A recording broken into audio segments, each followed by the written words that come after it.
Hello friends. आज का हमारा टॉपिक है गुणातीत। जहां पर ये बात की गई है भगवत गीता में कि क्या गुणों से परे जाया जा सकता है या उसके परे जाने पर किस तरह की परिस्थितियां होंगी या क्या हमारा अल्टीमेट एम या गोल होगा। अब यहाँ समझने की बात यह है कि पहले मैं कुछ चीजें क्लियर कर दूं। जैसे कभी भी आपको अगर कोई गाड़ी चलानी हो तो उसका एक मैनुअल होता है, या कोई भी चीज आपको दी जाती है तो उसका एक मैनुअल होता है। ठीक उसी तरह जब हम बुक्स के संदर्भ में बात करते हैं तो हमें ये ध्यान रखना होता है कि हम उसका इंटरप्रिटेशन कैसे ले रहे हैं। इंटरप्रिटेशन बहुत इंपॉर्टेंट वर्ड है।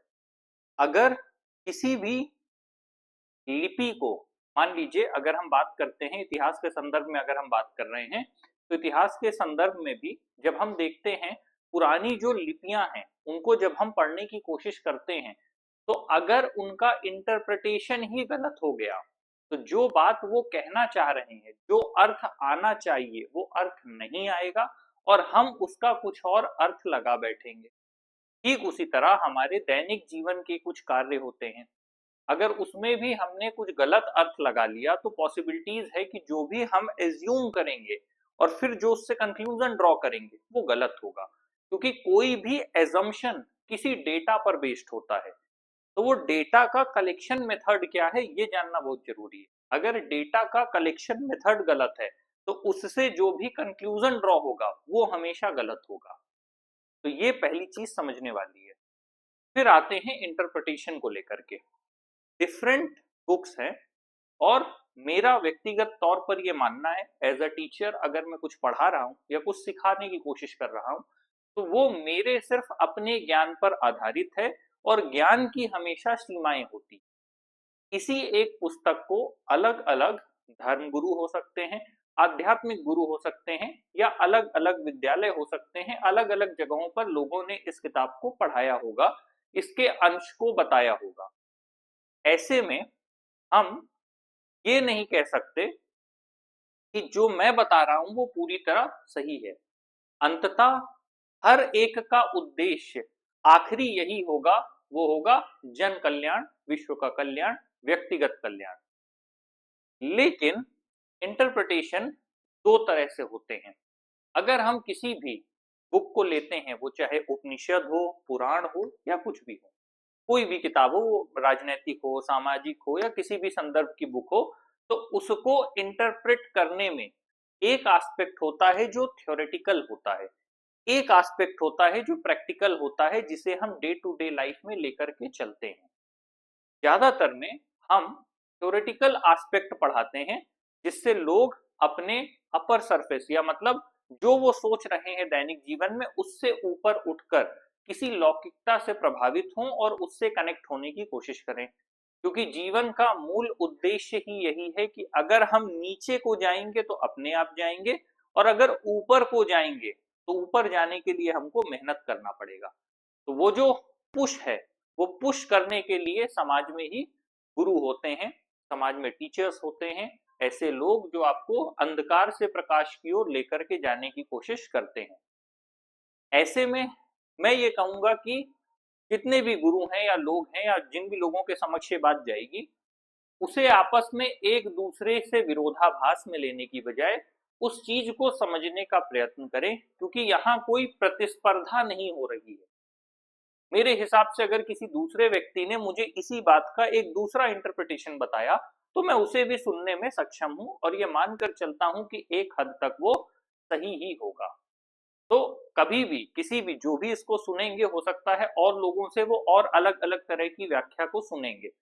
तो ये निर्भर करता है कि आप किसके साथ जा रहे हैं और किस स्तर में आप उस व्याख्या को सुन रहे हैं, उसका संदर्भ क्या है। तो एक एस्पेक्ट होता है थ्योरेटिकल, एक होता है प्रैक्टिकल। मैंने थ्योरेटिकल एस्पेक्ट को प्रैक्टिकल एस्पेक्ट से कनेक्ट करने की कोशिश की है और ये एक डिफरेंट काइंड अप्रोच होगा। सामान्य तौर पर हम थ्योरेटिकल ही पढ़ाते हैं क्योंकि गुणातीत की बात है तो उनके गुणों के आधार पर जिस तरह के व्याख्यान है हम देते हुए आगे बढ़ते हैं। लेकिन वो एक अलग अप्रोच है, मैं एक नेगोशिएशन का अप्रोच लेकर के चल रहा हूं। ये काफी विपरीतार्थक है। तो इसको अगर ऐसा लगे कि सुन के थोड़ा भ्रमित हो रहे हैं तो जरूरी नहीं है इसे कंटिन्यू करें, यहाँ से डिसकंटिन्यू कर सकते हैं। तो ये मैं एक व्यवहारिक पहलू में लेकर के जा रहा हूं कि जीवन में किस हद तक ऐसा संभव है। तो हम गुणातीत को समझने की कोशिश कर रहे हैं। ऐसे हम अक्सर कहते हैं कि पूत के पांव पालने में दिख जाते हैं, या हम अक्सर कहते हैं कि इस व्यक्ति के लक्षण ठीक नहीं लग रहे। वो जो लक्षण क्या है, प्राइमरी सिम्टम्स हैं। लेकिन वही जब आप गुण के स्थिति में आ जाते हैं या एक वैल्यू सिस्टम की बात करने लगते हैं, तब फिर हम यहां पर आकर के बात करते हैं जो हमारी नेचर है, जो हमारा इनेट नेचर है, उसका उसकी क्वालिटीज क्या है, उसके अनुसार हमारा बिहेवियर होता है। तो यहाँ पर तीन तरह की बातें कही गई हैं। एक है सत्व, रज और तम। तीन तरह के गुण की बात कही गई है। अब पहले यहां पर समझना यह है कि किसी भी एक व्यक्ति में एक तरह का नहीं, मतलब अगर आप इन तीन गुणों को देख रहे हैं तो ऐसा नहीं है कि कोई एक व्यक्ति जिसमें एक ही गुण की प्रधानता हो, ऐसा कोई नहीं हो। पहले ये बात अच्छे से समझना है। ये तीनों गुण हर व्यक्ति में पाए जाते हैं। किसी एक की प्रधानता ज्यादा होगी, किसी दूसरे की कम होगी। ये रेशियो ऐसा हो सकता है कि मान लीजिए कि यहाँ पर 60 है, उसके बाद 20 है, फिर 20 है, और ज्यादा है तो हो सकता है ये मान लीजिए 80 है, ये 10 है, 10 है। लेकिन आप ये नहीं कह सकते कि कोई भी एक व्यक्ति सिर्फ एक ही गुण की प्रधानता रखता है। वो कहते हैं ना कि मैं आज तक किसी ऐसे व्यक्ति से नहीं मिला जिसमें सिर्फ अच्छाइयां हों, और मैं आज तक किसी ऐसे व्यक्ति से नहीं मिला जिसमें सिर्फ बुराइयां हों। समय के साथ, देश और काल के संदर्भ में अगर बात करें तो काल के साथ धीरे धीरे धीरे इसमें से जिस भी गुण की प्रधानता किसी व्यक्ति में ज्यादा होती जाती है, उसका नेचर और बिहेवियर वैसा होता चला जाता है, और फिर उसके अनुसार हम किसी को जज करने लगते हैं। लेकिन हम ये नहीं कह सकते कि इनमें से किसी एक गुण की ही प्रधानता किसी एक व्यक्ति विशेष में होगी। हम ये बिल्कुल भी नहीं कह सकते। सामान्य तौर पर हर एक व्यक्ति ऐसा बना है, उसको आप दैवीय संरचना कह लीजिए, आप उसको जैविकी संरचना कह लीजिए, आप उसको मनोवैज्ञानिक संरचना कह लीजिए, कि किसी भी व्यक्ति में सिर्फ अच्छाइयां हो ही नहीं सकती, और यदि हो तो फिर ये एक मतलब सामान्य तौर पर संभव नहीं है। कोई 1% हो पॉपुलेशन तो मैं नहीं कहता, लेकिन ऐसी पॉसिबिलिटी नहीं है। मनोवैज्ञानिक स्तर पर अच्छे और बुरे दोनों तरह के ख्याल आपको आएंगे ही आएंगे। फर्क इतना है कि समझदार व्यक्ति अच्छे गुणों को जब बार बार अच्छे विचारों को पोषित करता है तो वो उस हिसाब से सोचने में सक्षम हो जाता है। लेकिन इसका ये मतलब नहीं है कि उसके मन में बुरे विचार नहीं आएंगे। आप किसी काम को करने जा रहे हैं, आपके मन में डर होता है कि ये काम खराब तो नहीं हो जाएगा, ये क्लास मुझे लेना है, ये सेशन मुझे लेना है, ये अच्छी जाएगी या नहीं जाएगी, मतलब जो मैं डिजायर्ड वे में चाह रहा हूं वो जाएगा, उस हिसाब से मैं डिलीवर कर पाऊंगा या नहीं कर पाऊंगा। कोई आपका अपना, अक्सर आपने देखा होगा कि आप कहीं से गाड़ी से निकल रहे हैं, कार से या जिससे भी बाइक से निकल रहे हैं, अक्सर जो आपके अपने होते हैं कि भैया जब पहुंच जाना तो हमको फोन कर देना, या हमको बता देना, या सूचना दे देना कि वहां पहुंच के हमको बता देना। वो क्यों है? क्योंकि मन में एक फियर है। वो फियर कहाँ से आ रहा है? क्योंकि आपका किसी से अटैचमेंट है, लगाव है, कोई आपका अपना है। तो वो चीज आपसे खो ना जाए या आपसे दूर ना हो जाए, वो डर आप में होगा। वो डर अल्टीमेटली आ रहा है। इसका मतलब ये नहीं है कि आप नेगेटिव थॉट सोच रहे हैं कि ये जा रहा है तो इसको कुछ हो तो नहीं जाएगा, या फिर ये निपट तो नहीं जाएगा। आप कुछ गलत नहीं सोच रहे, लेकिन आपके मन में एक फियर आ रहा है। एक नॉर्मल ह्यूमन नेचर की बात कर रहा हूं। अगर कोई पेरेंट्स हैं, उनके बच्चे दूर जा रहे हैं, वो कहीं भी पढ़ने जा रहे हैं, कोई कोटा जा रहा है, कोई कोचिंग में तैयारी करने जा रहा है, कोई कहीं जा रहा है, पेरेंट्स का सबसे पहला थॉट होता है सेफ्टी से पहुंच जाना तो बताना। एज सच हम एक सेफ इन्वायरमेंट में है, क्योंकि पुलिसिंग अच्छी व्यवस्था है, पुलिसिंग की सारी चीजें हैं, डे नाइट लोग ट्रेवल कर रहे हैं, हाथ से 2% होते हैं। लेकिन फिर भी एक मन में एक फियर है, वो रहेगा, हमेशा रहेगा। तो उसी तरह जब हम यहाँ पर बात कर रहे हैं, चाहे वो प्योरिटी हो, हार्मनी हो, नॉलेज हो, knowledge comes with limitations. Knowledge से सब कुछ नहीं जाना जा सकता। नॉलेज भी सीमाओं को लेकर के आता है, उस सीमा के आगे आप अपनी चीजों को नहीं समझ पाएंगे। विजडम का भी एक लेवल है, जब डार्कनेस होगी तो विजडम नहीं काम करेगा। तो आप कहिए कि अगर किसी के पास नॉलेज है तो क्या वो डिफरेंट सिचुएशंस में एक ही तरह से एक्ट करेगा? नहीं, ये पॉसिबिलिटी ही नहीं है। अगेन वही बात आएगी कि आपके पास 70-80% हो सकता है जिसे आप सब तो कह लें, लेकिन बाकी चीजें भी आपके अंदर होंगी। फॉर एग्जाम्पल, सिंपल सी बात है, अगर आपके पास नॉलेज है, क्लैरिटी है, विजडम है, तो आप सबसे पहले उसे सोसाइटी से शेयर करेंगे। भाई अगर आपके पास विजडम है, आपके पास नॉलेज है, तो आप पहला काम उसे सोसाइटी से शेयर करेंगे कि और लोगों का जीवन भी बेहतर हो पाए, उनके जीवन की डिसीजन मेकिंग बदल पाए, उनके लाइफ में क्वालिटेटिव इंप्रूवमेंट हो पाए। टीचिंग का पर्पस क्या है? पर्पस तो यही है ना। तो आपके पास शेयरिंग क्या है? शेयरिंग आपके पास नॉलेज है। नॉलेज में आप क्या दे रहे हैं? एक वैल्यू सिस्टम दे रहे हैं जिससे कि लोगों का जीवन बेटर हो पाए। यही तो दिया जा रहा है, ट्रांजैक्शनल वैल्यू तो यही है। तो जब आपने कहा नॉलेज, तो आप वापस से रजस में आ गए। क्यों? क्योंकि यहाँ पे आपका हो गया एक्टिविटी, डिजायर, पैशन। क्योंकि जब आप किसी काम को करेंगे तो कुछ तो डिजायर्स आपके अंदर होंगे। विदाउट डिजायर आप कोई काम कर ही नहीं सकते। जिस भी प्रोफेशन में लोग हैं और यदि वो बोलते हैं कि हम समाज के लिए, राष्ट्र के लिए काम कर रहे हैं, समुदाय के लिए काम कर रहे हैं, लेकिन उसके पीछे एक minimum level of individual requirement तो हमेशा रहेगी। मैं इस फैक्ट को डिनाई नहीं कर रहा कि लोग सोसाइटी के लिए काम नहीं कर रहे हैं, लेकिन अपना जब इंडिविजुअल सिक्योरिटी हो जाएगी उसके बाद फिर लोग सोसाइटी के लिए करते हैं। कुछ लोग पूरे जीवन नहीं करते, कुछ लोग पूरे जीवन सोसाइटी के लिए ही करते हैं, लेकिन एक सेंस ऑफ सिक्योरिटी वहां पर रहती है। उसके बाद फिर लोग सोसाइटी के लिए काम करना शुरू करते हैं। तो अगेन जो डिजायर भी है, चाहे वो देश के लिए काम करना हो, चाहे वो अपने लिए काम करना हो, दोनों ही डिजायर, एम्बिशन, सब कुछ यहां पर रहेगा।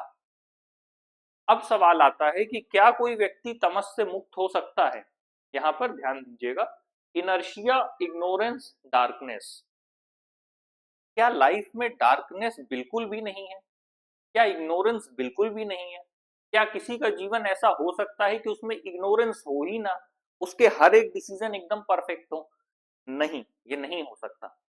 मैंने कहा कि ह्यूमन अल्टीमेटली ऐसे बने हैं कि उन्हें नीचे की तरफ ही जाना है, मेहनत करने से वो ऊपर की तरफ जाएंगे। चाहे वो किसी की चुगली करना हो, किसी की बुराई करना हो, किसी के बारे में गलत बोलना हो, या किसी के काम की आलोचना करना हो। समाज में जिस भी प्रोफेशन में जो भी है, कोई डॉक्टर हो, कोई एडवोकेट हो, कोई जुडिशरी में हो, कोई एडमिनिस्ट्रेशन में हो, सब में एक बराबर प्रतिस्पर्धा तो चलती ही रहती है, एक दूसरे से आगे जाने की दौड़ चलती ही रहती है। तो जो सोसाइटल एस्पेक्ट में जो भी चीजें हो रही हैं उनको आप डिनाई नहीं कर सकते। तो आप कहिए कि इग्नोरेंस या डार्कनेस किसी में होगा ही नहीं, ये नहीं हो सकता, ये ह्यूमनली पॉसिबल नहीं है। किसी में लेजीनेस नहीं होगा, क्यों नहीं होगा? तो अगर लेजीनेस है वो भी तमस का साइन है। तो ये सारी चीजें एक साथ चलती हैं। तो पहले तो ये समझना है कि कोई व्यक्ति ऐसा नहीं हो सकता। जब हम लास्ट में पहुंचेंगे तो फिर इसीलिए कहा गया है कि पूर्ण पुरुष कौन है? वो सिर्फ एक ही है, लॉर्ड कृष्णा। इसीलिए भगवत गीता की जब भी बात होती है तो लॉर्ड कृष्णा के सामने समर्पण की बात कही गई है, डिवोशन की बात कही गई। तो ये समझने वाली बात है। तो कोई भी व्यक्ति क्या गुणातीत हो सकता है? नहीं हो सकता। पर फिर इसे पढ़ने का मतलब क्या है? प्रैक्टिकल एस्पेक्ट में पॉसिबिलिटी नहीं है। सिर्फ हम ये कोशिश कर सकते हैं कि सत्व की तरफ हम 80% चले जाएं, रजस की तरफ हम 10% रहें, तमस की तरफ हम 10% रहें। तो फिर यहाँ दो तरह के नॉलेज बन रहे हैं, एक सैद्धांतिक, एक व्यवहारिक। सैद्धांतिक ज्ञान कह रहा है कि आप चाहें तो यहां तक आ सकते हैं, गुणातीत हो सकते हैं। लेकिन व्यवहारिक ज्ञान क्या कह रहा है कि पूरी तरह संभव नहीं है, यथासंभव जितनी दूर तक आप जा सकते हैं जाइए। तो कभी भी जब हम ढूंढने निकलें तो ये तीन क्वालिटीज हर एक इंसान में होंगी, होती हैं। यही नेचर और बिहेवियर को डिटरमाइन करती हैं। बस फर्क इतना है कि एक समय के बाद जैसे हम कहने लगते हैं कि ये बच्चा गलत है, या ये बच्ची गलत है, या ये इंसान गलत है, तो जिसमें जो क्वालिटीज ज्यादा होने लगती है उस हिसाब से हम किसी को डिफाइन करने लग जाते हैं। लेकिन फिर भी वही बात है कि अगर किसी में 80% तमस भी है तो इसका मतलब ये नहीं है कि उसके पास रजस नहीं होगा, ये सब तो बिल्कुल नहीं होगा, उसके पास वो क्वालिटीज भी होंगी। तो एज अ सोसाइटी हम इग्नोर नहीं कर सकते, फिर हम इसीलिए कहते हैं कि हर जगह ट्रांसफॉर्मेशन और रिफॉर्म के चांसेस होते हैं। तो अगेन रजस का सिंपल सा मतलब है कि कोई ऐसा नहीं होगा जिसके पास अपने एम्बिशंस ना हो, क्योंकि लाइफ की कुछ बेसिक नीड्स हैं, उन रिक्वायरमेंट के हिसाब से ही किसी भी व्यक्ति की लाइफ चलती है।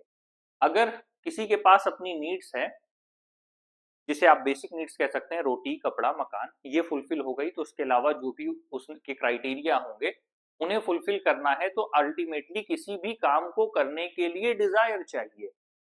किसी काम को अगर पूरा भी करना है, कोई एग्जाम क्रैक करना है, उसके लिए 2 साल लगातार पढ़ना है, तो भी आपके पास जब तक फ्यूलिंग डिजायर नहीं है, आपके पास इंटेंस इमोशंस नहीं है, तो आप वहां तक नहीं पहुंच पाएंगे। तो इसीलिए हमेशा याद रखें कि इन टर्म्स ऑफ व्यवहारिक ज्ञान ये पूरी तरह पॉसिबल नहीं है कि किसी में सिर्फ एक ही हो। तो आप किसी एक व्यक्ति के अनुसार, इसमें दिक्कत क्या आ रही है मैं बताता हूं। फैलेसी ये है कि जब आप एक व्यक्ति को कह देंगे कि ये तामसिक है या ये सात्विक है, तो उसके बाद आप ये कोशिश करेंगे कि वो व्यक्ति उसके अनुरूप ही व्यवहार करे, और जब उसके अनुरूप व्यवहार नहीं करेगा तो आपको उसके विपरीत चीजें दिखाई देंगी, या आपको ऐसा लगेगा कि सामने वाला व्यक्ति गलत बोल रहा है या झूठ बोल रहा है। पर सच्चाई ये है कि जो इंटरप्रिटेशन है वो इंटरप्रिटेशन ही गलत आया है, क्योंकि आपने 3 में से किसी एक में किसी को एज्यूम कर लिया, और जब आपने एज्यूम कर लिया तो आपकी उम्मीद है कि ये व्यक्ति इसके अनुसार व्यवहार करेगा, और जब वो उसके अनुसार व्यवहार नहीं करेगा तो आपको बुरा लगेगा। तो गलती वहां नहीं है कि वो व्यक्ति कैसा है, गलती यहां पर है कि आपने एज्यूम क्या कर लिया है। अगर वो एजम्पशन गलत इनपुट पर आधारित है तो फिर वो जितने भी कंक्लूजन्स देगा वो सब गलत आएंगे, और फिर इसीलिए क्या होता है, एक गलत कंक्लूजन कई और एजम्पशंस बनाता है, वो एजम्पशंस और कंक्लूजन्स बनाता है, फिर वो एक लूप क्रिएट होता है एजम्पशंस और कंक्लूजन्स का, जहां पर फिर आदमी मेन जो मुद्दा होता है उससे कहीं बहुत दूर ही निकल जाता है, और उसको ये समझ ही नहीं आता कि जो वो कैलकुलेट कर रहा है वो सारे कैलकुलेशंस एक जगह पे गलत जा रहे हैं। तो ये प्रॉब्लम होती है, ये फैलेसी होती है। तो इसीलिए किसी व्यक्ति विशेष को किसी गुण विशेष से बांध के देख पाना संभव नहीं है। किसी भी व्यक्ति में तीनों होंगे, इग्नोरेंस होगा ही होगा। आलस हटाने के लिए भी सिर्फ एक ही रास्ता है, बॉडी को प्रेशराइज करना। बॉडी जब अपने आप एक कंसिस्टेंट लेवल पर एक्टिव रहेगी तो फिर आलस अपने आप नीचे जाएगा। लेकिन इसका ये मतलब नहीं है कि कोई व्यक्ति अगर आलस से पूरी तरह मुक्त हो जाए तो तामसिक की श्रेणी से बाहर ही चला जाएगा। इग्नोरेंस फिर भी रहेगा एज अ ह्यूमन, मिस्टेक्स होना, एरर होना, वो लाइफ का, डेली लाइफ का पार्ट है। उसके बाद आते हैं कि जब हम ये देख लेते हैं, उसी को हम और आगे कैरी ऑन कर रहे हैं in a simple way. I am not the doer, the gunas alone act. गुण के संदर्भ में सीधी बात वही है कि जब हम किसी व्यक्ति को आइडेंटिफाई करना चाहते हैं कि ये इंसान अच्छा है, ये इंसान बुरा है, या ये ऐसा है, ये वैसा है, जो हम कहते हैं जजमेंट टैग। किसी भी व्यक्ति को हम जजमेंट टैग बड़ी जल्दी देने में रहते हैं कि हम इसे जज कर लें और इसे हम डिक्लेयर कर दें। तो वो डिक्लेरेशन इसलिए बहुत जल्दी नहीं करना चाहिए क्योंकि हमें ये पता होना चाहिए कि एक स्पेसिफिक टाइम में उस व्यक्ति के ऊपर जिस भी चीज का प्रभाव ज्यादा रहा होगा उसके अनुसार उसने व्यवहार किया होगा। स्वाभाविक सी बात है। और जो हमारा पूरी शिक्षा है उसका मूल उद्देश्य क्या है? शिक्षा का मूल उद्देश्य सिर्फ यही है कि एक अवेकन ह्यूमन को क्रिएट करना, कि वो अपनी लाइफ के जो भी बेसिक नीड्स और एसेंशियल्स है फुलफिल करे और वो समाज के लिए, देश के लिए काम आए। तो जब हम इस तरह की बात करते हैं तो बार बार हमें क्या ये नहीं सोचना चाहिए कि हमारे पास अब वोटिंग राइट्स 18 में ही क्यों है? वो तो पहले फिक्स किया गया था। क्या अब वोटिंग के राइट्स 16 इयर्स ऑफ एज पे नहीं आने चाहिए? क्या जो हमारे फिजिकल रिलेशनशिप्स के जो कंसेंशुअल रिलेशनशिप हैं या जो कंसेंट है उसको लेकर के लॉज नहीं चेंज होने चाहिए? उसमें जो एज है उसको लेकर के लगातार बात चल रही है, क्या उसमें चेंजेस नहीं आने चाहिए? तो क्या जो सोसाइटी जिस हिसाब से चेंज हो रही है, जो ह्यूमन का डेवलपमेंटल एस्पेक्ट चेंज हो रहा है क्या, उसके हिसाब से चीजों को, आसपास समाज को और देश को नहीं बदलना चाहिए? वो जो औपनिवेशिक जो मानसिकता है, जो उस गुलामी की, उससे आगे निकलकर एक नए तरीके से नहीं सोचना चाहिए? तो जब हम इसी की बात कर रहे हैं तो किसी भी व्यक्ति को जज करना बड़ा आसान है।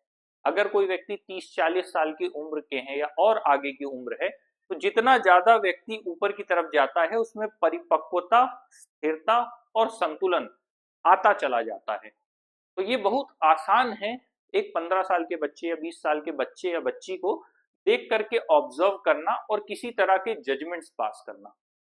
क्रिटिकल है उनको उनकी सिचुएशन पर जाकर के एनालाइज करना, समझना, देखना, उनकी परिस्थिति के हिसाब से समाज कैसा होना चाहिए, कितना सुरक्षित होना चाहिए, उस हिसाब से चीजों का निर्णय देना। एडल्ट एजुकेशन को लेकर के लंबे समय से बहस चल रही है, लेकिन अभी भी उस हिसाब से एडल्ट एजुकेशन हमारे देश में नहीं है। उस हिसाब से क्या, मुझे लग रहा है 5 या 10% होगी, बाकी पूरा हिस्सा ब्लैंक है, क्योंकि उस हिसाब से ना बुक्स है, ना अवेयरनेस है, ना कैंपेनिंग है, ना एनजीओज है। तो उस लेवल पर चीजें नहीं है। एक्सपोजर का लेवल काफी हाई है, अवेयरनेस का लेवल बिल्कुल नहीं है। तो जब इधर से एक्सपोजर है, अवेयरनेस नहीं है, तो सिचुएशन कहाँ जाएगी? वो अपने आप एस्केलेट करेगी। तो वही फिर पहला वाला ऑप्शन कि जब नॉलेज होगा तो नॉलेज को लेकर के फिर डिजायर होगा, एम्बिशंस होंगे, फिर उसको आप स्प्रेड करेंगे। ये सब चीजें आपस में जुड़ती हुई चली जाती। तो यहाँ पर सिंपल सा मतलब है कि किसी भी इंसान को इसलिए जज करना कि उसने एक स्पेसिफिक एक्ट परफॉर्म किया है, कुछ भी नहीं चेंज करेगा, क्योंकि वो किस गुण के प्रभाव में होकर के उसने कोई एक्ट परफॉर्म किया। लेकिन अगर फिर वही बार बार व्यक्ति एक ही चीज दोहरा रहा है, तो इसका सिंपल सा मतलब है कि वो अब उसकी हैबिट हो चुकी, अब वो पर्सन वैसा ही हो चुका है, उसमें उसी गुण की प्रधानता होती जा रही है। तो फिर उसको उस गुण के अनुसार लोग आइडेंटिफाई करके डिक्लेयर करने की कोशिश करते हैं। तो अगर कोई कहे कि इस एक एक्ट पे किसी पर्सन को जज करना है, तो सब जवाब होगा नहीं, किसी एक पर्सन को एक पर्टिकुलर एक्ट पे जज नहीं कर सकते। लेकिन बार बार उसका बिहेवियर सेम है, तो हाँ, फिर उसे जज करना पड़ेगा। तो it's not about the judgement, it's not about the assumption, it's not about the conclusion, it is basic about कि किसी भी पर्सन में ये सारी क्वालिटीज एग्जिस्ट करती हैं। अब ये देखने से या समझने से ही पता चलेगा कि किसमें कौन सी क्वालिटीज की प्रधानता है। लेकिन कभी कभी व्यक्ति किसी गुण के अधीन होकर के भी किसी तरह के कर्म करते हैं। तो एक लेवल के बाद ये समझ जाने के बाद कि कोई व्यक्ति जिस तरह के कर्म कर रहा है उसके पीछे उसके गुण है, और उसी के अनुसार उसका व्यवहार है, उसका बिहेवियर है, उसका नेचर है, तो फिर चेंज होने का जो मूल एस्पेक्ट है, मूल मुद्दा यहाँ पर है। लेकिन किसी एक व्यक्ति को ये मान लेना कि वो उसी गुण की प्रधानता रखता है, चाहे वो सत्व हो या तमस हो, वो फिर गलत कंक्लूजन देगा, क्योंकि हम उम्मीद करेंगे वो व्यक्ति उसी के अनुरूप व्यवहार करे। इसमें भी दो तरह की सिचुएशंस क्रिएट होती हैं।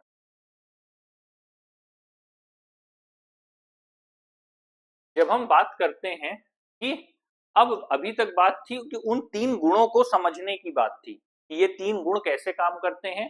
दूसरे में हमने ये समझा कि उन गुणों को आरोपित करके हम किसी व्यक्ति को कैसे देखते हैं। अभी हमने 2 कंटेक्स्ट में बात किया। तीसरे पे अब जब हम बात कर रहे हैं, वो कुछ इस ढंग से है कि इन तीनों गुणों से हम ऊपर कैसे उठें।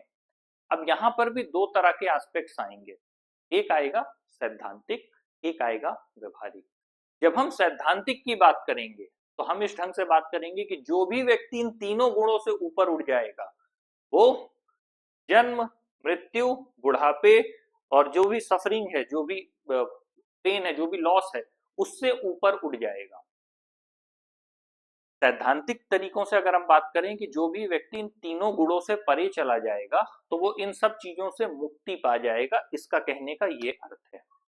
लेकिन अगर हम इसको व्यवहारिक पहलू में समझने का प्रयास करें, क्योंकि सैद्धांतिक में तो अगर हम देंगे वो सिद्धांत पर आधारित है, उसको हम निजी जीवन में नहीं उतार पाएंगे। तो जैसे अभी हमने समझा कि व्यवहारिक में तीनों गुण आपके एग्जिस्ट करते हैं किसी भी पर्सन में, तो यहाँ पर एक्चुअली कहना क्या चाह रहे हैं, इसका सिंपल सा मतलब ये है कि ठीक वैसे जैसे हमारा जन्म हुआ और हमारी मृत्यु होनी है, तो इट्स लाइक कि आपको डिपार्चर के लिए तैयार रहना है। डिपार्चर तो होना ही होना है, ये पहले से तय है। अपना सामान बांध के रखिए, हर किसी को जाना है, ये पहले से तय है, इसमें कोई चेंज नहीं हो सकता। चाहे आपके पास कितना धन हो, रुतबा हो, ताकत हो, पैसा हो, कुछ भी हो, ये होना ही होना है, इसे कोई नहीं रोक सकता। तो जब हम बात करते हैं बर्थ की, डेथ की, ओल्ड एज की और सफरिंग की, तो इसका सिंपल सा मतलब ये है कि एक एज के बाद, अभी जो मैंने कहा कि एक हिस्सा नीचे को है जो अपने आप जाता है, एक हिस्सा में ऊपर लेकर के जाना है। ये जो नीचे और ऊपर का है, इसी में अगर हम लाइफ की साइकिल को ऐसे डिफाइन करें, मान लीजिए ये एज के हिसाब से हम इसे डिफाइन करने की कोशिश कर रहे हैं, तो बेसिक मतलब ये है कि इन गुणों से हम धीरे धीरे जितना अपने को अलग करते चले जाते हैं, मतलब अपनी इच्छाओं का जो बोझ है वो कम करते चले जाते हैं, एक उम्र के बाद हम सिर्फ जरूरत पर जीने लगते हैं और जरूरत के आगे जो चीजें हैं उनको छोड़ देते हैं। जो जरूरत है उससे तो आप निवृत्त नहीं हो सकते। अगर आपके तन को ढकने के लिए कपड़ा चाहिए तो इससे आप स्वतंत्र नहीं हो सकते। पेट भरने के लिए अनाज चाहिए तो इससे आप स्वतंत्र नहीं हो सकते। आपको सोने ना दिया जाए, सोना आपकी बेसिक रिक्वायरमेंट है, नेसेसिटी है, ठीक इसी तरह जो बेसिक रिक्वायरमेंट्स हैं उन्हें आप नहीं छोड़ सकते, वो आप फुलफिल करेंगे ही करेंगे।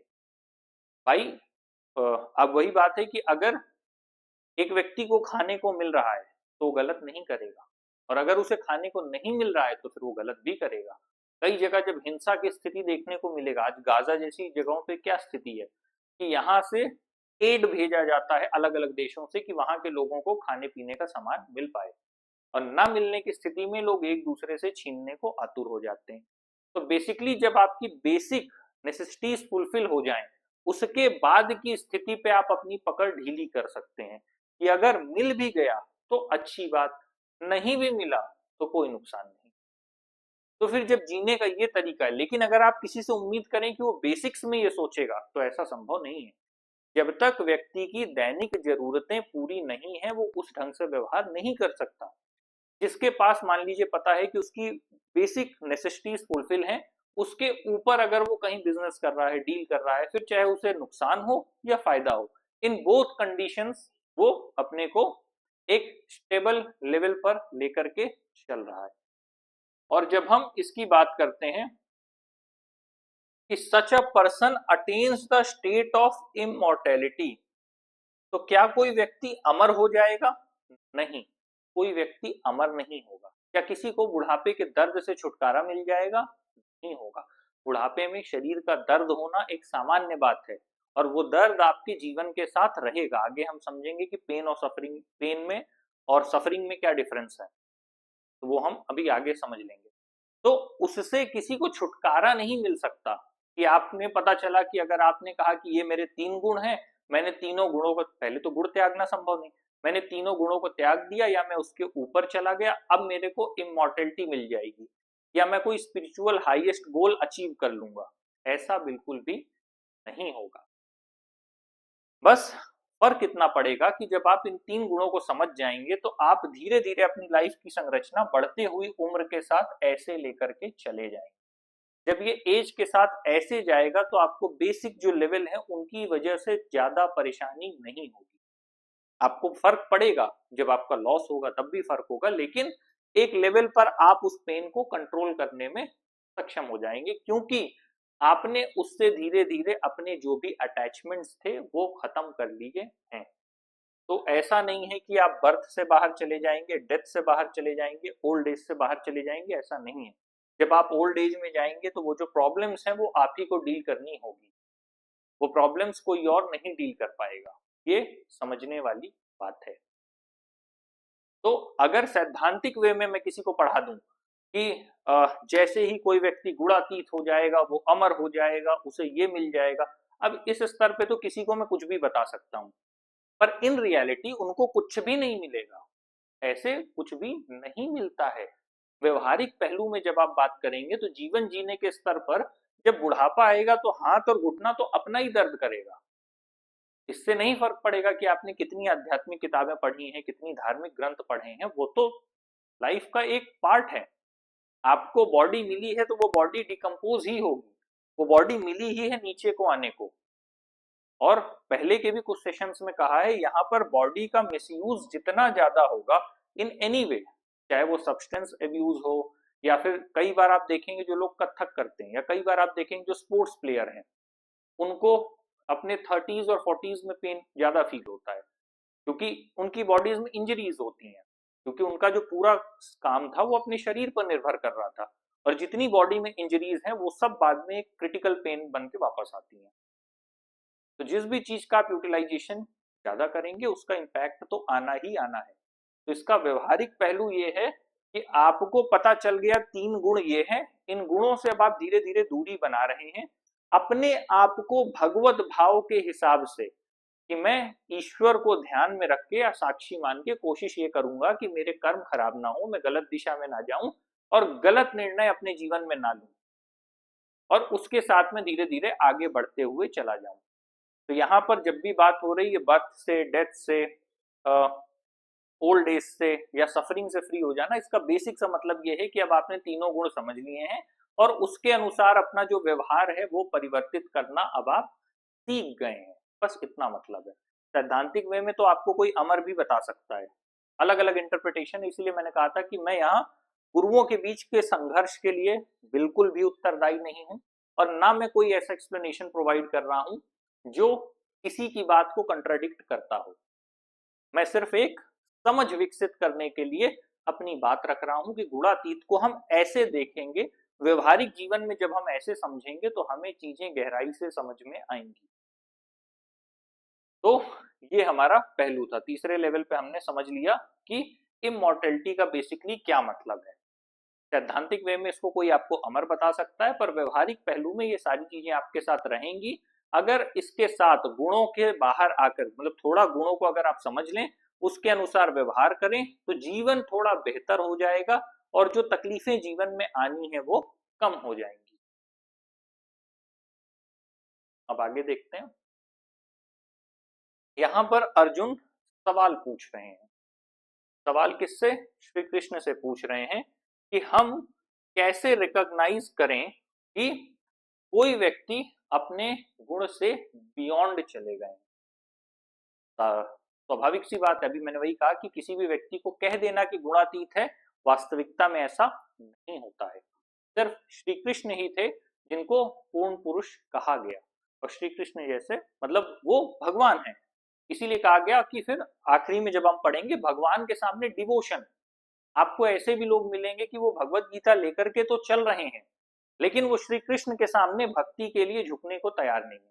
अगर आप गुणातीत का एक्सप्लेनेशन दे रहे हैं तो अंत में श्री कृष्ण भगवान खुद कह रहे हैं कि मैं कंप्लीट हूं, तो मेरे लिए जिसका डिवोशन है, तो फिर आपको श्री कृष्ण को मानना होगा, उनके सामने सिर झुकाना होगा। अगर आप गुणातीत को मान रहे हैं तो फिर भगवान के आगे आपको पूरे समर्पण के साथ सिर झुकाना होगा, और सिर्फ सिर झुकाने से मतलब नहीं है, अपने अहम और अपने मनोविज्ञान के साथ झुकने से। सिर झुकाना एक क्रिया है, लेकिन अगर आप अंदर से नहीं झुक रहे, सिर आपने किसी को दिखावे के लिए भी आप झुका सकते हैं, लेकिन अगर आप अंदरूनी तौर पर नहीं झुक रहे, अपने अहम को नहीं झुका रहे, अपने मनोविज्ञान को नहीं बदल रहे, तो फिर ये मात्र एक दिखावा रह जाएगा, एक प्रपंच रहेगा, एक ढोंग होगा।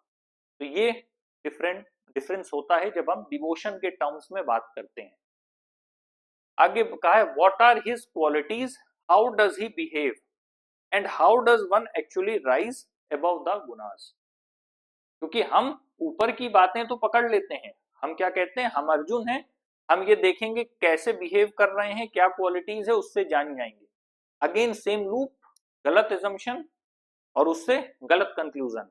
एजम्पशन कुछ लिया, इनपुट डेटा ही गलत है, तो आउटपुट जो भी आएगा वो गलत ही आएगा। अब क्योंकि आखिरी लाइन उन्होंने कहा कि हम इससे ऊपर कैसे जा सकते हैं, वो एक ही रास्ता है, श्री कृष्ण की भक्ति के माध्यम से, और कोई रास्ता नहीं। फिर आप उन्हें श्री राधा रमन लाल कहें, या फिर आप उनको माँ के बिहारी के नाम से बुलाएं, अलग अलग नाम समय के साथ रहें, चाहे वो श्री कृष्ण के हों, राधा जी के हों, या अलग अलग भगवानों के हों। तो ये दी गई हैं। अब आते हैं सैद्धांतिक और व्यवहारिक में।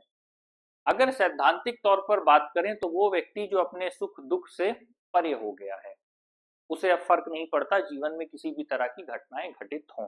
लेकिन अब हम यहाँ व्यवहारिक पहलू पर जाकर के बात करेंगे।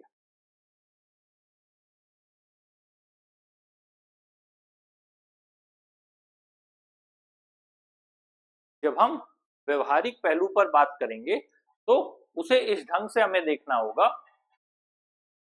यहां पर बात किया है remains equal in pleasure and pain. अब थोड़ा ध्यान यहां देना है, क्या ह्यूमनली पॉसिबल है कि कोई व्यक्ति दोनों में एक ही रहे? नहीं।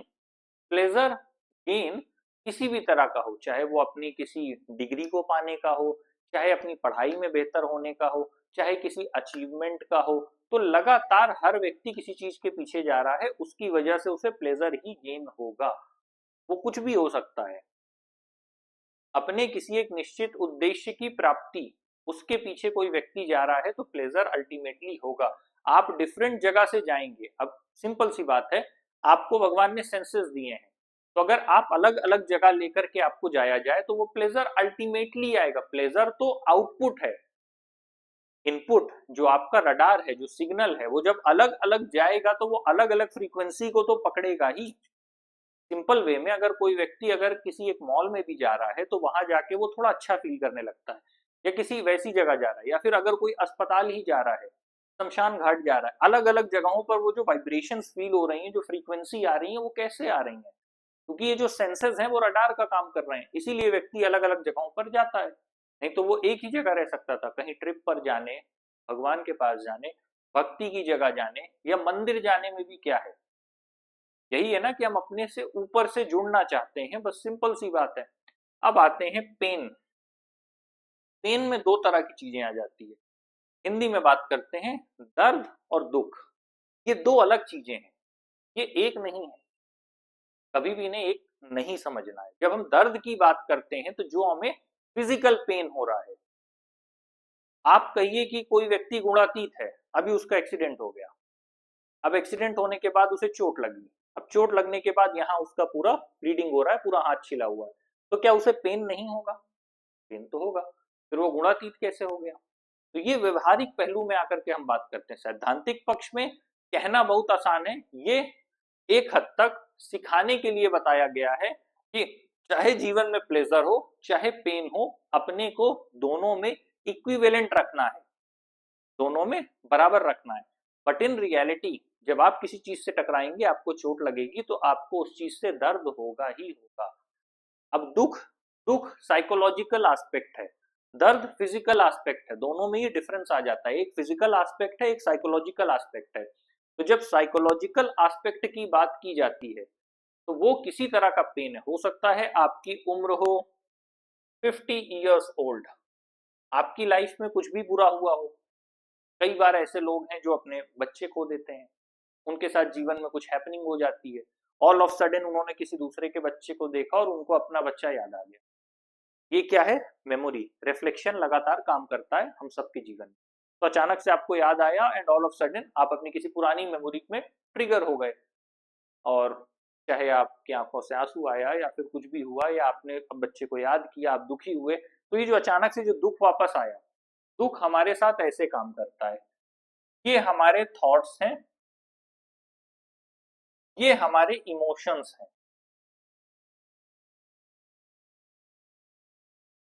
थॉट्स और इमोशंस एक साथ काम करते हैं, ये कभी भी अलग नहीं होते। अगर किसी ने कोई स्पेसिफिक बात बोली और उसके साथ आपके इमोशंस जुड़ गए, जैसे आप किसी एक जगह चाय की पीने जाते हैं, तो वहां के जो लोग हैं, वहां के जो दोस्त हैं, वहां की जो मेमोरीज है जो आपकी क्रिएट हो रही हैं, थॉट्स और इमोशंस को मिला के ही आपकी मेमोरीज क्रिएट होती हैं। तो ऑल ऑफ सडन कोई पुराना थॉट या कोई पुराना इमोशन ट्रिगर हुआ, और ये एक साथ आपको साइकोलॉजिकली, जैसे अगर आपकी जिंदगी को 0 से लेकर के 100 तक डिवाइड किया, मतलब एक तरह से रेखा बना दी जाए, एक बहती नदी से इमेजिन कीजिए, और उस नदी के साथ ही आपके थॉट्स चल रहे हैं, आपके इमोशंस चल रहे हैं, आपकी सारी चीजें चल रही हैं। तो साइकोलॉजिकल लेवल पर जब भी कोई पुरानी चीज ट्रिगर होगी, वो अच्छी भी हो सकती है, बुरी भी हो सकती है। लोग जानबूझ के क्यों आपकी पुरानी बातों को ट्रिगर करते हैं या याद दिलाते हैं? वो आपको पेन देना चाहते हैं, सिंपल सी बात है। पुरानी चीजों को याद दिलाने का क्या पर्पस है? अक्सर जैसे किसी के साथ मान लीजिए कुछ गलत हुआ, या आप खेल रहे थे, आप गिर गए, चोट लग गई, या किसी ऐसी जगह पर आप थे वहां पे लड़ाई नहीं होनी चाहिए, लड़ाई हो गई, या किसी ऐसी जगह पे थे कि एक स्पेसिफिक एक्ट नहीं होना चाहिए। अगेन वही बात जो शुरू में मैंने किया था कि इग्नोरेंस और डार्कनेस लाइफ में होता ही होता है। आपको कोई पर्सनल एक्ट था वो नहीं कमिट होना चाहिए था, वो हो गया। तो बार बार लोग क्यों याद दिला रहे हैं? Just to create the negative emotions is in you, either it is shame, either it is humiliation. ये सब बहुत डीप कॉन्सेप्ट्स हैं। जब लोग आपको फिजिकल पेन नहीं दे पाते, क्योंकि फिजिकल पेन देंगे तो उसके लिए लॉ है, then they are trying to create a setup where they are pressurizing you in a psychological manner, and that psychology in a specific way creates a level of humiliation which you can't even imagine. तो ये एक पूरा loop है जो बहुत आसानी से create किया जाता है। डिपेंड, इसीलिए लोग कहते हैं संगत क्यों मैटर करती है, सत्संग क्यों मैटर करता है, कि आपके आसपास के लोग कैसे हैं, वो आपको साइकोलॉजिकली ट्रिगर करके आपको ठीक करना चाह रहे हैं या आपको खराब करना चाह रहे हैं। कोई आपको अपलिफ्ट करना चाह रहा है या कोई आपको गिराना चाह रहा है, कोई आपको हील करना चाह रहा है या कोई ट्रॉमा देना चाह रहा है। सारे कैलकुलेशंस इसी में डिपेंड करते हैं कि कोई व्यक्ति आपके साथ क्या करना चाह रहा है। ये सब बहुत डीप लेवल ऑफ चीजें हैं, मतलब हर चीज आप साइकोलॉजी की किताब से नहीं पढ़ सकते। कुछ चीजें आपको जीवन में रह के सीखनी होती हैं, कुछ चीजें साइकोलॉजी की किताब में इतनी खराब लिखी गई हैं कि अगर आप उन्हें पढ़ेंगे तो वो बेसलेस हैं, सेंसलेस हैं, उसका कोई मतलब नहीं है। इधर से उधर चीजों को जोड़ा गया है और लोग जोड़ते हैं और उसी एजम्पशन और कंक्लूजन पे खुश होते हैं। वो एक्चुअल में इसीलिए जब भी बात होती है कि अगर हमारे देश की बात किया जाए, जो हमारी परंपरा रही है, संत परंपरा, या जो भी दर्शन की बात की जाए, अध्यात्म की बात की जाए, वो आज भी इतना ठोस लिखा गया है, या हमारे यहाँ का साहित्य, हिंदी साहित्य, वो आज भी इतना ठोस है कि आज से कई सौ साल बाद भी पढ़ा जाएगा तो वो उस साइकोलॉजी से ज्यादा आगे होगा जो पश्चिम में लिखी गई है। उन्होंने सतह पर लिखा है, हमने गहराई में जाकर के उसको ढूंढ कर लिखा है।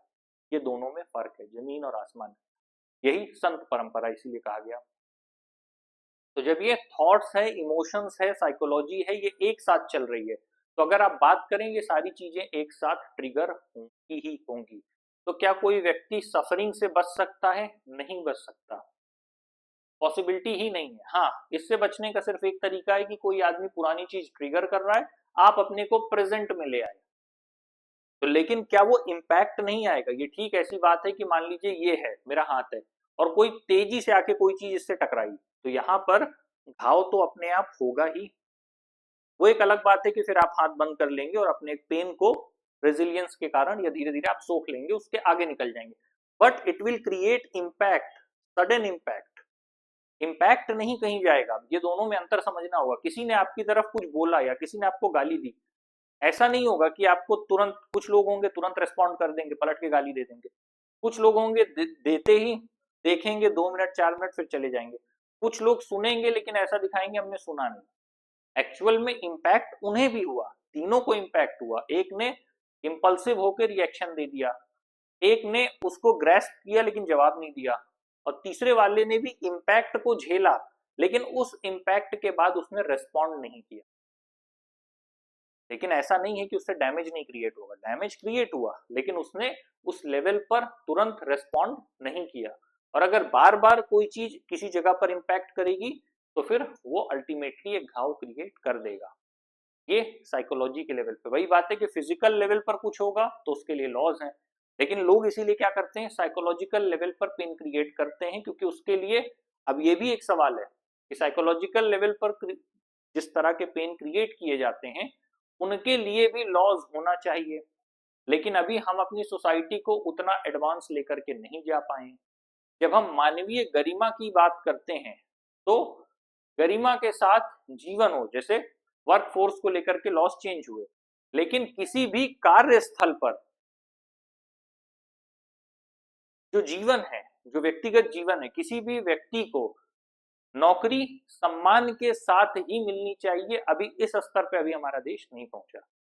और यदि ऐसा हो कि जो भी बॉस हैं, जो भी लोग हैं, अगर वो मिसबिहेव कर रहे हैं तो उन पे जुर्माना होना चाहिए, फाइन होना चाहिए, कि एटलीस्ट जो एम्प्लॉय है वो भी इंतजार करेगा कि अगर बॉस गाली देगा मुझे तो आज इसका जुर्माना तो जाएगा। तो एक वो कल्चर कैसे डेवलप होगा, जो सिविक सेंस है, जो सिविलाइज्ड वे है, वो कहां से आएगा? वो इन चीजों से धीरे धीरे आएगा जब वो लॉ इन्फोर्समेंट के दायरे में चीजें आएंगी। हर चीज के लिए सजा का प्रावधान नहीं हो सकता, तो ज्यादातर जगह जुर्माने होने चाहिए। तो जब गरिमा के साथ आत्मसम्मान के साथ एक जीवन मिलेगा लोगों को, उनको कार्यस्थल पर वैसा व्यवहार मिलेगा, तो फिर उस अनुसार चीजें और बदलना शुरू होंगी। मतलब ये तो पीक लेवल है, एडवांस है, अभी उधर नहीं सोच रहे। तो प्लेजर और पेन ही किसी तरह काम करता है। सैद्धांतिक तरीकों से आप कह सकते हैं कि कोई व्यक्ति उससे परे निकल जाए, लेकिन व्यवहारिक तौर पर इन चीजों का सीधा असर होता ही है, आप इससे नहीं बच सकते। पेन के कंटेक्स्ट में जैसे जैसे आपकी एज बढ़ेगी, डिफरेंट बॉडी पार्ट्स में डिफरेंट काइंड ऑफ पेन या जो भी चीजें हैं वो जैसे जैसे चेंज होंगे बायोलॉजिकल लेवल पर, वो अंतर समझ में आएगा।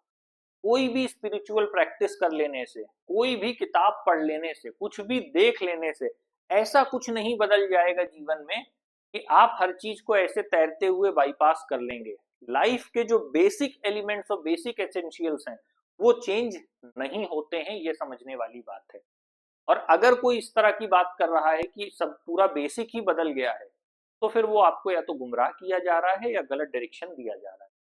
बेस लाइन कभी नहीं चेंज होती, ये पॉसिबल ही नहीं है। हाँ, इन सब चीजों को पढ़ाने का मतलब होता है कि लोग अपनी लाइफ में थोड़ा बेटर वे में अपनी जो लाइफ है उससे डील कर पाए। जैसे चाहे पेन हो प्लेजर हो, वो थोड़ा वहां पर सम रह पाए। जीवन में सबके संकट है, जब इतना बड़ा जीवन है तो कुछ ना कुछ ऊंच नीच सबके जीवन में है। नेचुरल प्रॉब्लम्स अपने आप इतनी ज्यादा है कि लोग उसी से डील करते हैं, और अगर कुछ एक्सेस प्रॉब्लम आ गई तो फिर वो तो अलग से है।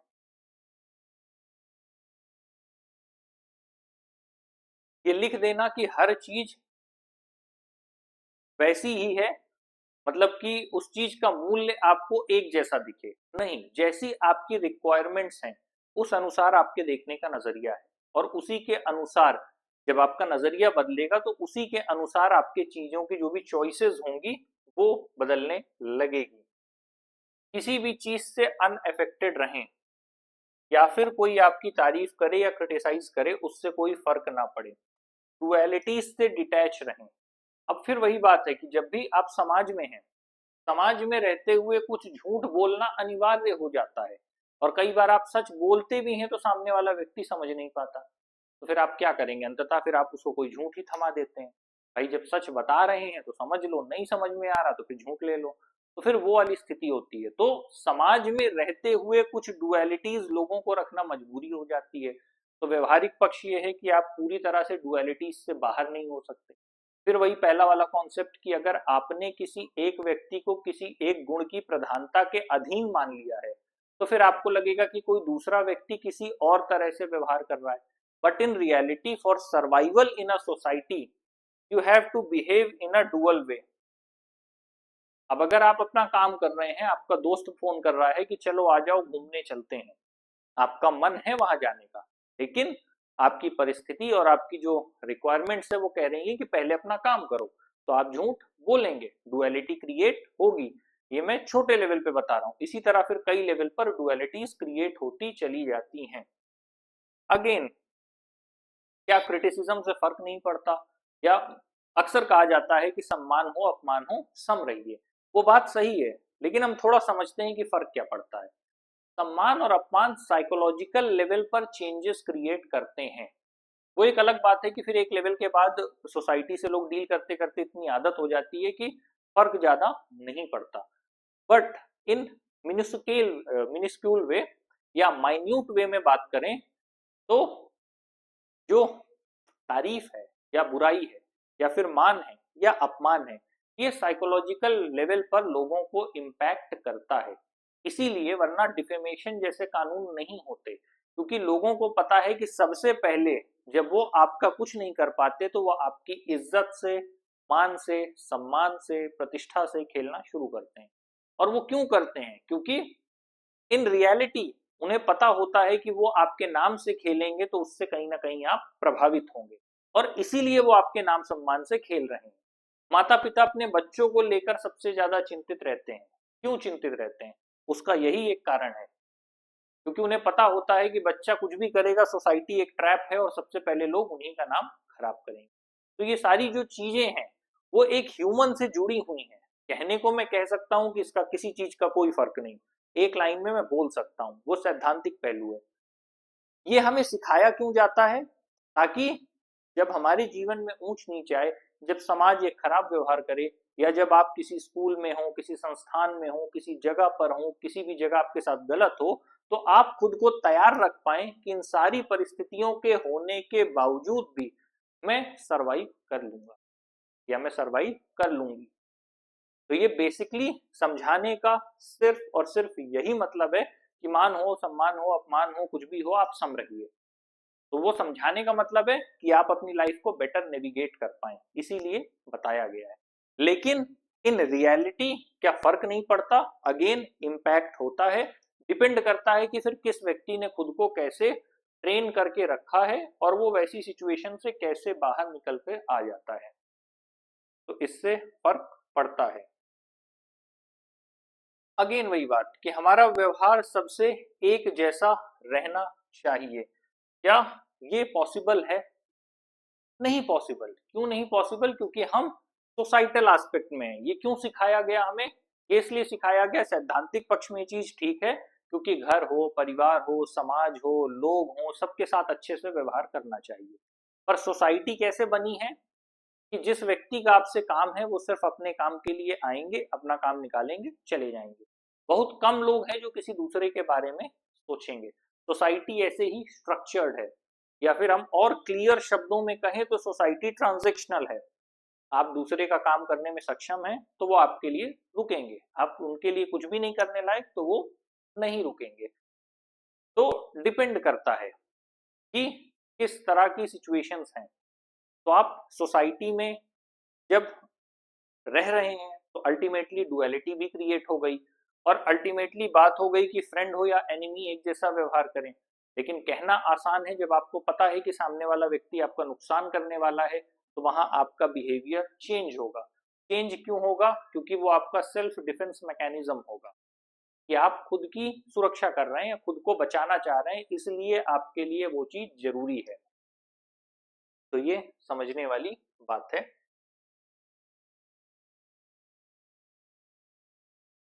अगेन ये जो बात हुई थी कि कैसे हम ट्रांसेंड कर सकते हैं, गुणातीत से कैसे जा सकते हैं, अब यहां पर सैद्धांतिक व्यवहारिक दोनों एक ही आ गया।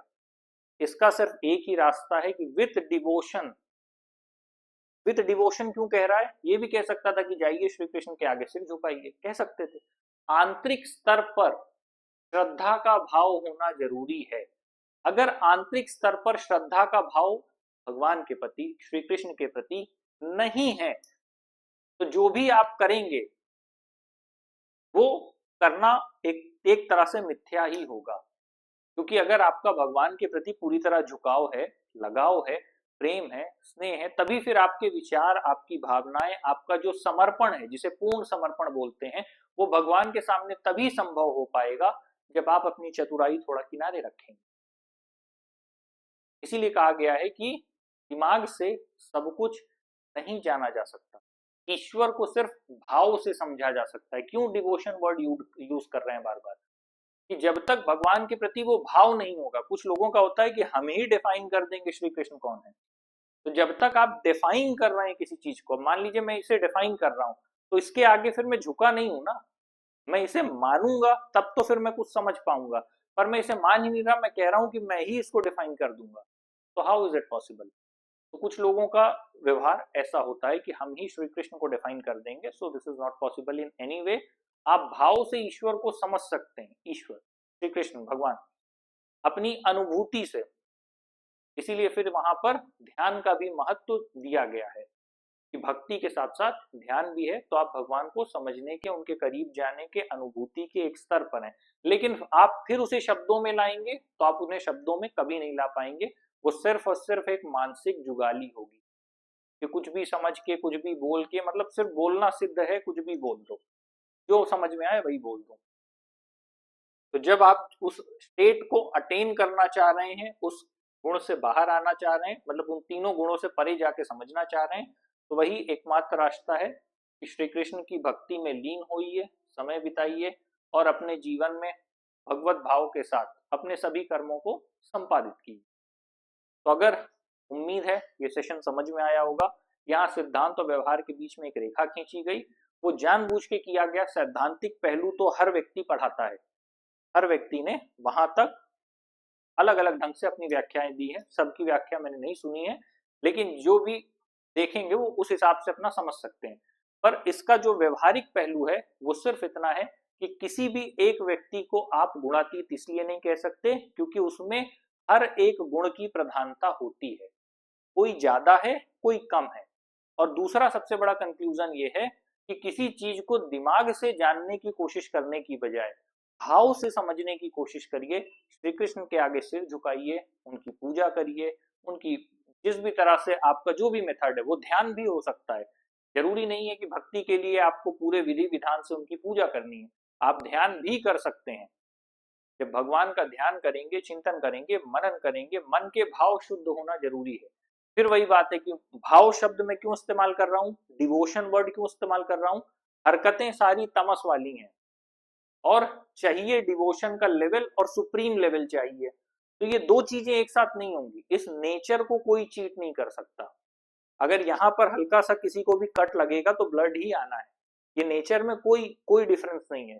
चाहे जैसा रंग हो, चाहे जैसा धर्म हो, चाहे जैसा संप्रदाय हो, चाहे जैसी सोच हो, चाहे वो किसी विदेश का व्यक्ति हो, परिस्थिति सेम है। तो प्रकृति के स्तर पर हर चीज यूनिवर्सल फॉर्मेट में, सूरज ने अभी तक दिशा नहीं बदली है, एक ही जगह से आना है, एक ही जगह से जाना है, उस हिसाब से ठंडी गर्मी बरसात बना हुआ है, सूरज अपनी दिशा नहीं बदल रहा, वो लगातार अपनी ही जगह पर है, पृथ्वी उसका चक्कर लगा रही है। तो प्रकृति को नहीं बदलना, पर इंसान कभी कभी अपनी चतुराई पर आ जाता है, वो तमस वाले गुण अपने पास रखते हुए वो ये सोचने लगता है कि मैं दिमाग के स्तर पर भगवान को जान लूंगा, वहां वो चीज संभव नहीं है। और कोई भी व्यक्ति ऐसा नहीं है जो किसी एक गुण की प्रधानता रखता हो, सब में तीनों गुण पाए जाते हैं। तो अंत सिर्फ वही है कि अपने भगवत भाव के साथ कर्म किया जाए और साथ ही साथ अपने मन में डिवोशन, कंप्लीट डिवोशन हो, जिससे हम श्री कृष्ण को जान सकें, उनको समझ सकें, उनकी अनुभूति कर सकें।